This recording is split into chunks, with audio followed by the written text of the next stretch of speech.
Alors je pense qu'il y a eu deux raisons. La première, elle est personnelle, c'est ma curiosité. Et la deuxième est professionnelle. Vu que je travaille dans le domaine des technologies de l'information, dans notre métier, ça évolue très vite et notre employabilité va aussi changer en fait, au cours du temps.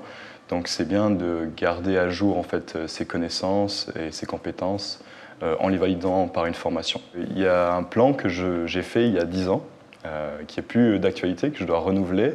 Mais je pense que c'est bien d'avoir des objectifs sur 5, 10 ans, tant au niveau personnel qu'au niveau professionnel, pour juste aiguiller en fait, l'effort qu'on va fournir, que ce soit dans des formations ou des stages ou ainsi de suite. Et cette formation de CAS en cybersécurité en fait, faisait partie de mes plans dans l'orientation que je voulais avoir dans ma suite professionnelle. C'était pour valider certaines connaissances que j'avais déjà et aussi élargir le panel de connaissances que j'avais. Et dans mon contexte professionnel, en fait, il y a un projet très concret qu'on a fait à la fin de la formation.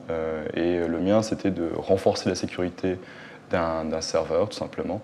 Et ça m'a vraiment permis d'appliquer ce que j'avais appris en cours dans mon contexte professionnel. Ça a permis d'assumer aussi le rôle de responsable sécurité au sein de mon équipe. Quand on regarde un curriculum vitae, on peut voir en fait la personne, ce qu'elle a fait. Et en tout cas dans le domaine des technologies de l'information, c'est important de toujours se développer, de se mettre à jour. Et le fait de faire des formations, des certifications, ça va permettre de aussi démontrer qu'on est toujours, on va dire, dynamique et en continuel apprentissage. Et je pense que c'est un très bon point en fait pour la suite de ma carrière. Ouais.